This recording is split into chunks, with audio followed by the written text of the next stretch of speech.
Hey, what's up, you guys? Your jack of all games, master of none, Alec is here with a long-awaited Digimon video. I haven't been making a lot of Digimon content lately because honestly, I haven't been playing a lot of Digimon, and that's actually not to say anything about the game itself. Just my own schedule and life kind of got in the way of it. So I'll rewind back in time a bit because we haven't really talked in a while. Back to when BT15 released. I was very at the time. I was very optimistic about the game and how much I would be playing it. To the degree that BT15 actually released the same weekend of TCG Con in Houston, and I attended that event with the full intention of just, while enjoying the TCG Con event, I was gonna pick up like all the cards I wanted for BT15. I was gonna get a box. I was gonna have a great time with Digimon, and most of that happened. Yeah, I would say most of that happened. The TCG Con event was great. I sold cards, bought cards. Even though it was pre-release weekend for BT15, there was plenty. There were singles in stock, there were boxes in stock. I bought a box. I might have bought two boxes and opened both those boxes. Then I picked up the alternate art singles that I wanted, and some of them you're gonna see in a bit here. But yeah, I kind of went into that event with a mission, and then I kind of hit abort mission because it came time for the Digimon tournament for that event. And for some reason, I chickened out of playing Mastemon because I was not confident in the way into how Mastemon would play into that meta game, and so I ran to my backup deck, which is Loogamon. So I need to be really clear about this. I'm calling Loogamon my backup deck now. At the time, it was just another deck that I had and had never played. Loogamon is a solid deck. It's a good deck to bring a tournament. I'd actually just never played it before, and so I lost every single round. It was not a great time at Loogamon. I was reading the cards for the first time, figuring out how you set up your OTKs, and my opponents who'd played against Loogamon many times just played circles around me. They were all good sports, and they were all like really solid players. I think a couple of them went on the top of the event. But yeah, my tournament experience did not go well. I should have just stuck to Mastemon. It is my go-to deck. The deck that I've been updating over and over and over again on this channel for like a year now. I've been doing this for a minute. But I got all the cards I wanted for BT15 at TCG Con, so that was a great and good thing. And then I kind of ended up taking a break. It wasn't very intentional. I'd actually signed up for a regional within this like February, March period. I forget exactly when, but I was supposed to go to a regional. Then life, work, and things kind of all got jumbled together, and I ended up missing the regional. And I was traveling a lot, February, March, April. So I kept missing locals, like sometimes like 2 and 3 weeks in a row. So I wasn't playing a lot of the game. I was paying attention, I just wasn't playing. So I really didn't feel like making any videos about a game I wasn't playing. Not to say, once again, that Digimon was dying or Digimon was suffering. My locals was doing well. I went recently, and I saw players who I'd never seen before. So they're still growing, they're still active, and that's always a good time. So I mentioned that I did go to locals recently. I've made my last 2 locals, so this week and last week, and that's kind of the crux of my Digimon experience right now, because I've been missing out on all the larger tournaments. I usually blame Bandai, which to some degree I still do, but I mean, this one's on me. I signed up for the regional, I knew when it was, and then I double booked myself. It is what it is. But this past locals, I actually ended up winning my locals, which it's been a while since I've done that, since I've really barely played any tournaments. But I won locals, and that was with the Mastemon deck that I'm going to put on screen here. You can consider this my Mastemon updated deck profile. It's actually a really solid list, one that I could not have built myself. I bet my friend Hong of the Hong Zero channel, he hooked me up with this list. I don't know who built it, but he said it was it had that spice, and I can confirm this list does have that spice. I'll just kind of go through it. It's on screen for you guys, but I have the deck right here. I'll be looking at it as I talk. So, we start off with the 4 eggs Tokomon. It's a very solid egg. You have a lot of choices now in what type of egg you want to go for, like the Kyaramon. You can even use Nyaromon if you want to. But I found that the Tokamon gave very consistent card draw. And in a combo like control deck that Mastemon is, it needs to try and dig for its pieces a lot. And even when you have your first Mastemon stack, there's a very real chance you will lose it. So you need to already be drawing for your next stack. So you need consistent draw. That's why I kept it. 4 copies of Patamon. This is a yellow vaccine Mastemon list. I don't foresee yellow vaccine being Mastemon's base for much longer, but for now it's the best base that we have, because before now we just didn't really have a rookie base in Mastemon. Gatomon was your base, and then you played Floodgates. Then I played 2 copies of BT15 Salamon. I actually never really figured out the purpose of this card. It's not bad by any means, like unless you have properly stacked your security where where like you put a card that you definitely want in your hand on the top or bottom of that stack. I found it kind of hard to resolve this Salamon in a meaningful way.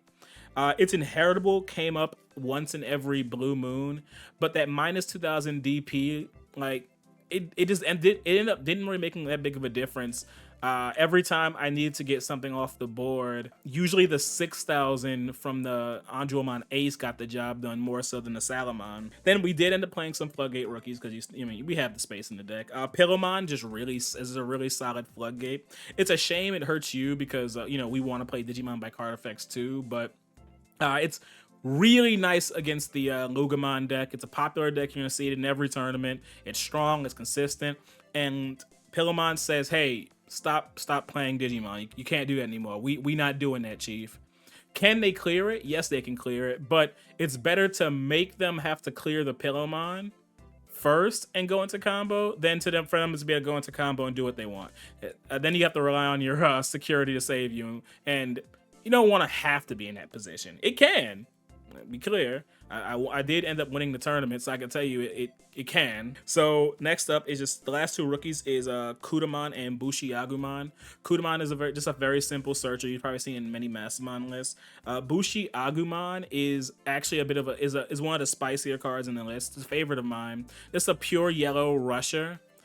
We were playing the old Mastemon, which sets up good security pressure with Bushiagumon. If you don't remember old Mastemon, both you and your opponent shed the top of your security stacks, and then you can play a level 3 or 4 yellow or purple from your trash. So you take one of their security away, and then you play out a Bushiagumon with Rush. So as long as that Mastemon can attack this turn, you can go for 3 security attacks in one turn, and your opponent was probably only accounting for 1 of those attacks. So it's a really good combo that people aren't really looking for, and Bushiagumon finds many ways to the field in this deck. Sometimes you just end up with enough memory. There's a lot of memory gain in this deck where you can just slap this bad boy down and go for a quick security check.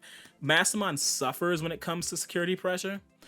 It's a control deck, and most of your Mastemon stacks usually just swing once and that's it. You don't get a lot of security pressure. So I noticed a big theme in the list that Hong gave me is finding ways to pressure your opponent's security, so you don't just lose in time all the time.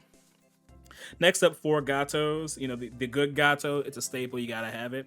And then 2 of the BT15 Gatomon. This one is actually really, really nice. I'm not running my Kyaramon egg, which means I don't have that quick early jamming, but this Gatomon has native barrier, which is kind of like jamming light in a sense, because this barrier means that it can get deleted in battle once, but it won't, so it sticks around. So it can survive a battle. I can security check with this Gatomon, and all I lose is a security. And we're playing Mastemon. We're gonna have some extra security. I'm not actually playing the Magna Angemon, so I don't have so much extra security, but I do have security to waste and to lose. And also, its inheritable gives barrier to the stack that it's under. That came up many times in this tournament. Giving barrier to Mastemon, though at 13,000 it really shouldn't need it, but there are 15Ks in security nowadays, so you know, having barrier in your Mastemon is not bad at all. Giving barrier to your Lady Devimon or your Angelmon so you can get that extra security pressure before you make your Mastemon, even better. Like, once again, applying security pressure is a big part of this deck. We have 2 copies of the Angemon. He's kind of just here. He's a decent yellow vaccine level 4 to go into. Good removal effects, especially for viruses. I found that if I can, I'd rather just get the DP minus off, that minus 5,000. You know, I don't like giving my opponent security. I know I play cast degradation, so that's a bit of a. I know I'm contradicting myself with some of my card choice here, but I'd rather just drop the DP minus, not give them a security if I can. Otherwise, he's good because he keeps floating back in your security, then back out again, back in your security, then back out again. You know, just a solid card. He sometimes ends up keeping you in the game just because he keeps your security up. We're into our level 5s. That's the meat and potatoes of a Mastemon list. You've already probably noticed this list is very diverse. Lots of like 2 ofs, 3 ofs. We don't go too hard on 4 ofs. Diversity is actually the strength of this deck, which also makes it really tough to pilot. Like, really tough. But sometimes I do well with it, sometimes I don't. So we have the BT11 Angelmons. You know, they're a staple in every Mastemon list. There's not much to say. You search your security, you get the blocker keyword, good stuff. Starter deck 10 Angelmon is so necessary for your security control matchup and other matchups. But you know, in security control, swinging for just 1 security check per attack is kind of how you lose. And Mastemon has a wonderfully bad matchup into security control. Anytime I beat that deck, which is not that often, honestly, it is with this Angelmon in my Digivolution stack, giving security attack +1. Then an Angelmon Ace, just a really solid defensive card. Being able to consistently get that minus 6,000 off on Digimon. It can stop a multi-attacker from attacking like, you know, 2 or 3 times. If I drop them by 6,000, they're really not going to want to swing anymore. And 6,000 clears out a lot of like level 4, level 3 problems that I don't want to deal with. Yeah, I'm a big fan of the Angelmon Ace. Really good ace card, and of course I can DNA Digivolve with it, so even better. Into the Lady Devimon, so we have 3 of the BT11 Lady Devimons. Like the Angelmon, it's just standard. Like, you just run it, guy. You run it. It gives the retaliation keyword, which the retaliation keyword has not come up a lot for me. People are not really going to swing into your retaliation stacks unless they just know it's not a problem for them, and it's hard to get your opponent to leave you something to retaliate into. It doesn't really come up all the time, but you have her for her other effects. She's really good. But then we have 2 more Lady Devimons here. We have the BT3 and the Star Deck 10. BT3 is just, yeah, it's still good card draw, good hand fixing, getting like things out of your hand and into the trash. It's a really solid Lady Devimon. And Star Deck 10 just lets you dig through your deck. I found many times that Star Deck 10 Lady Devimon is actually the perfect card for situations. Sometimes you need to dig through your deck some more to find pieces, and I in no way regret running Star Deck 10 Lady Devimon. You still can get the retaliation keyword, so no problem. All right, then we have 2 Loogamon Chaos modes. It's still instrumental to the deck. There's no reason not to run it. You know, sometimes you're gonna slam it down from your hand. You hope you never have to, but it does come up. Your trash does get large.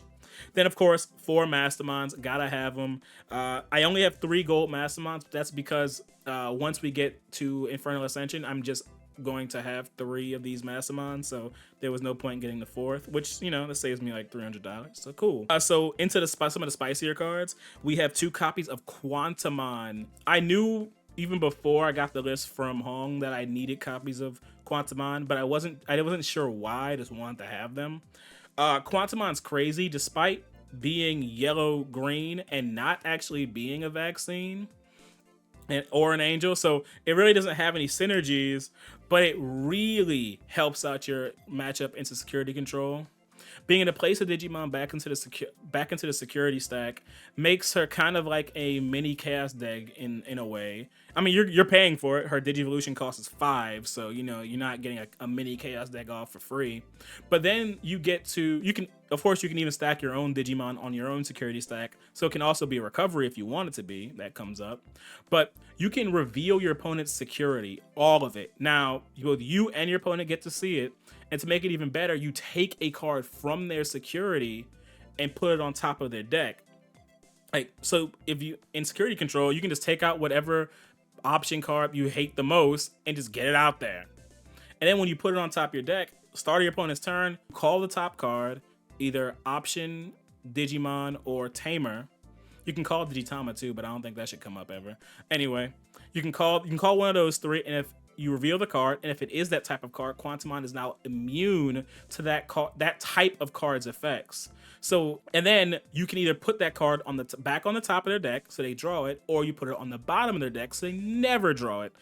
And that's just really useful against security control. Making a Quantumon who can't be affected by options, you took an option out of their security, and if you did it right, you put that Andromon with security attack underneath there. Really, really nice. Warning, just gotta put this warning out there. If you call Digimon and she becomes immune to Digimon effects, that means she's immune to even her own like inheritable effects, like if they affect her. So it's very strange. Hope it can come up. I promise you it can come up. But Quantumon's a great Digimon to go into.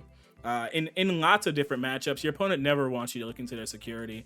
It's a really solid card. I just wish that was a vaccine or an angel. Speaking of angels, then we have the spicy old Mastemon. This is the BT3 Mastemon.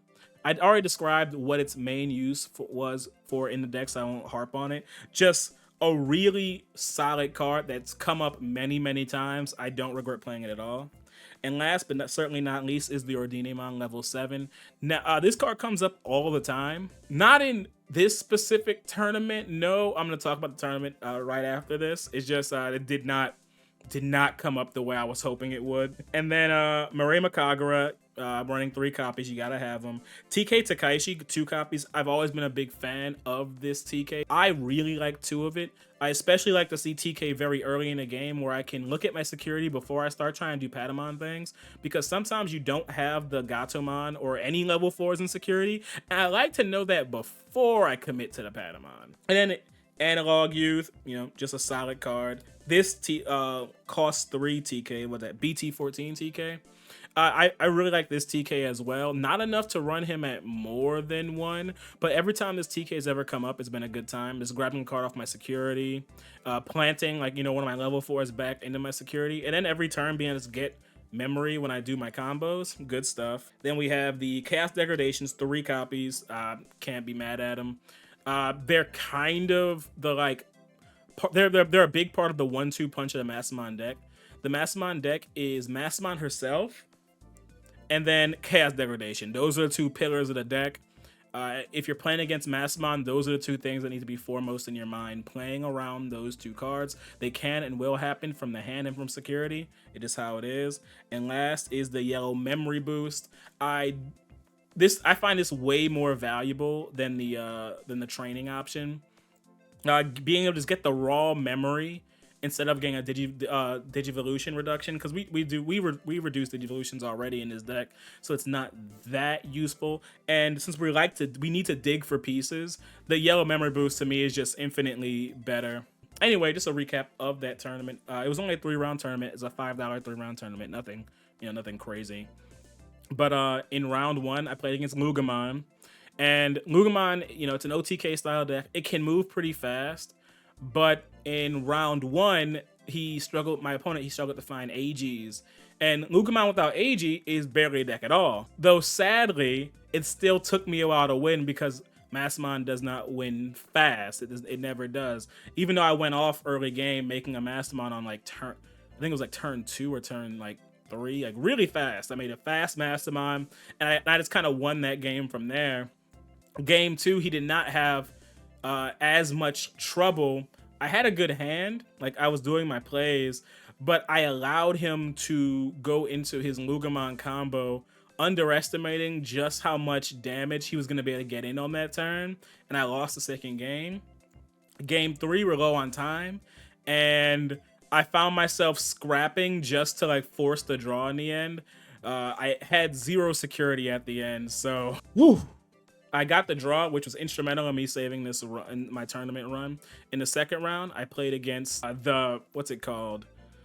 The like double Typhoon Terramon Lopmon deck. We'll call it Alliance deck, right? I played against that, and because of how little Digimon I've been playing, I'd never actually played against it before.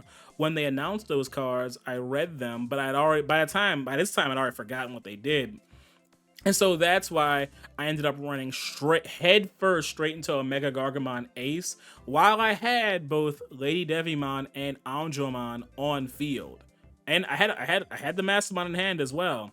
But I'm thinking, well, I think I had the barrier keyword, so I was gonna apply some pressure and get a swing on a security, and then make my Mastemon, and all he had was like a 3 and a level 4 Rapidmon. So I'm thinking I'm fine. My goofy butt did not realize that Mega Gargamon Ace can Digivolve over any Rapidmon, a level 4 or level 5 Rapidmon. And so I was like, so I had to call the judge over just for confirmation, because I hadn't seen that before. And then Mega Gargamon's like, oh yeah, and now you're like Lady Devimon and Anjomon, they cannot Digivolve until the end of your turn. Now I was like, so I can't make Mastemon now? And then one of them had the Gatomon underneath it for end of turn Digivolution. And I was like, wait a minute. Does that mean my Gatomon can also not DNA Digivolve? So I called the judge over again, because this is blowing my mind. I couldn't believe one card was just wrecking me to such an obscene degree. And the judge confirmed, yeah, you cannot do end of turn DNA Digivolution underneath Mega Gargamon Ace's effect. And so I kind of had to pass my turn, and he like retaliated with the force of with all the force in the world. For some reason, I managed to hang on, and then he and I played this extremely scrappy game of, you know, I make something big, he hits me with their 8-cost option card. He makes something big, I hit them with my 8-cost option card. Or I make Mastemon and clear his board, but then he hits me with the 8-cost option card again, and then I make something big, and then he eventually makes another Mega Gargamon Ace, and so it freezes my board out again, and it just kind of went on for a long time. That one round took like what felt like an hour. It was so long. They were going to call time like very soon after we would have started game 2. Oh, I didn't make it clear. I did end up winning that round by the skin of my teeth, and it took so long that we didn't have enough time for a game 2. So he decided to go ahead and forfeit the game 2, since he's like, there's no way we can finish this game in time.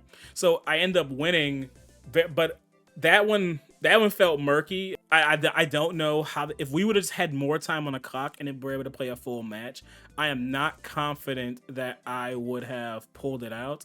Though what I can be sure of is I'd never run straight into a Mega Gargamon Ace ever again. That never was going to happen again. That was pure pain. But yeah, we won that round. And in my last round, I played against Security Control. And in our locals, we have a very prolific Security Control player. He loves the deck. He makes many alterations on it. Whenever you play against his Security Control deck, it's never exactly the same as the last time you saw it. But you saw the deck profile. This Mastemon list is built to be able to play against Security Control. And it actually, all the things I talked about before, they very much came up in this matchup.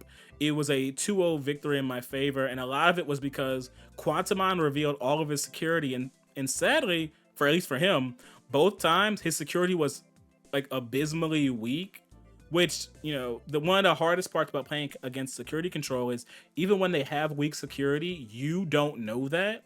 So you don't know to just go in. You don't know to like go after all their milk and cookies right then and there, because, well, you know, if you go all in and the security's hot, then you might really take the L for it. But in this case, I got a chance to see that his security was very weak. I got into my security attack plus Anjomon, I think, in both games, and I just kind of went after him, and he could not recover enough in time, and so I won that one, and off of points, I ended up winning the tournament. So that was a good time for me. Yeah, it was a good tournament. I have took a picture of my prizes too, because I thought it was funny for a $5 tournament. Getting the Dracmon, Floramon, a Chimeramon, and an Altark Gamamon. That, like, hey, I really came out ahead here. I mean, but you would hope so. If you win, you would hope that you would come out ahead. But I did mention earlier that I also have a backup Loogamon deck. And I'll put the deck list up on screen.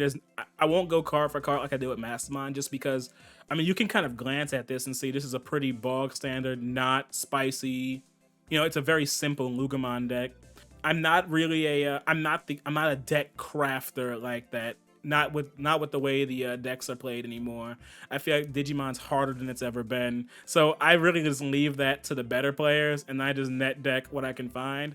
And Loogamon had a very standard list out there, and so that's what I ran with. You know, lots of 4-ups, lots of consistency. You just want to see your OTK setup as soon as you can. And I mainly just play this deck when I think my opponent will have a bad time against Mastemon, because I mostly play casual games of Digimon, and when Mastemon goes like crazy, my opponents don't get to have a lot of fun. So whenever I'm in a situation like that, that's usually when I break out the Loogamon deck. You know, it's an OTK deck, so sometimes it has to sit, sometimes it has to like trade around with the opponent with some Hell Loogamons and stuff. And you know, I just find that Loogamon games are more fun than Mastemon games for my opponent. I personally enjoy Mastemon a lot more, but if I'm having a good time with Mastemon, they're definitely not. But enough about the past and the present, let's talk about the future. So coming up this weekend, at least for my area, is the pre-release for Beginning Observer. What is that, BT16? Am I getting that right? I think I got BT16, Beginning Observer. This set is crazy. In true Digimon fashion, this is gonna like power creep a lot, ratchet up the power level of the game by quite a bit. We're getting our next kind of big Digimon in the Magnamon X. I look at this card in much the same way as I look at Death Xmon, Quartzmon, Shine Greymon Ruin Mode. That's how big and crazy this card is. It's blue, it's black, it's yellow. Those are great colors for a tri-color Digimon. If you play any of those colors, this is probably a pretty good level 6 to include. But we're getting all the O2 armor Digimon. We're getting new Pulsemon support. You know, it's a good time.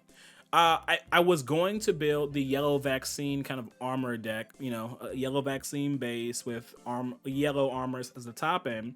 But, you know, all those decks kind of require 6 secret rares at least. Sometimes it's 4 Magnas and 2 of the Rapids, or 3 Rapids and 3 Magnas. And because Infernal Ascension EX6 is coming out at the end of June, I know that's the set that I want more of, like the alternate arts and that set I want more of than this one. So instead of like spending all the money in the world getting my hands on these secret rares and stuff, I think honestly I'm going to just cruise with the Mastemon list that I have. I'm going to collect the Pulsemon cards from this set. They're all lower rarity. I think Pulsemon only has 1 SR in this set, the Shroudmon. And I'll play with those too, but I'm going to cruise on this set. I'm not going to stress about getting clobbered by all the new armor decks. I love Digimon Adventure 2, so I really don't mind losing to all the armor stuff. So, you know, it's cool with me. And I know that Infernal Ascension is right around the corner, you know, which has 7 great Demon Lord support. It has the 3 great Angels, and most importantly, it has Mastemon Ace. And I cannot wait for Infernal Ascension. That's really when I'm going to sink my teeth into this game by hook or by crook. I will be playing, I will be collecting, I will be building, I will be buying. I mean, because you guys have seen my Mastemon deck. I try not to spare too many like expenses when it comes to this deck. If I can get the alternate arts, I get them, and that's going to be true for Infernal as well. So you know, if you know anybody that's gonna have any extra Infernal Ascension alt arts, holla at your boy.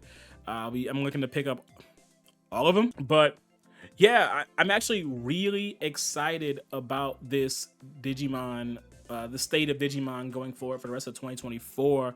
Because, you know, after this year is over, we'll be officially caught up with Japan, and we'll have simultaneous releases from there on in, which is sick. I can't wait to not have to deal with, you know, reveals of cards nearly half a year before I get them. That is just pure pain. We deal with that enough in Yu-Gi-Oh! And I hate it for Digimon just because, you know, we grow our game through power creep. For better or for worse, that's how Digimon works. Our ban lists don't play too big of a role unless decks are truly out of hand, and we have seen that in the past. And when you see the power creep like so far in advance, it kind of takes you out of, really wanting to play and like enjoy your cards. I feel that all the time with Mastemon. When Infernal Ascension reveals came out and I saw the new Mastemon stuff, I saw the Angelmon, I saw Lady Devimon, I saw the Ace, and I was like, oh man, now it makes my Mastemon deck feel even worse, which never felt like that great to begin with, but it makes it feel even worse. But as you can see, I've persevered with the deck. I've stuck with playing it, and after the end of this year, I'll never have to feel that way again, and that's honestly a great feeling. Yeah, I think that's really all I have to say about like Digimon and like my time playing. Yeah, I'm really looking forward to the future of the card game. And yeah, shout outs to everyone who's been yelling at me to make another Digimon video. I'm glad to get back to it. And I'll see you guys in the next one. Stay tuned for more Digimon content. Pass turn.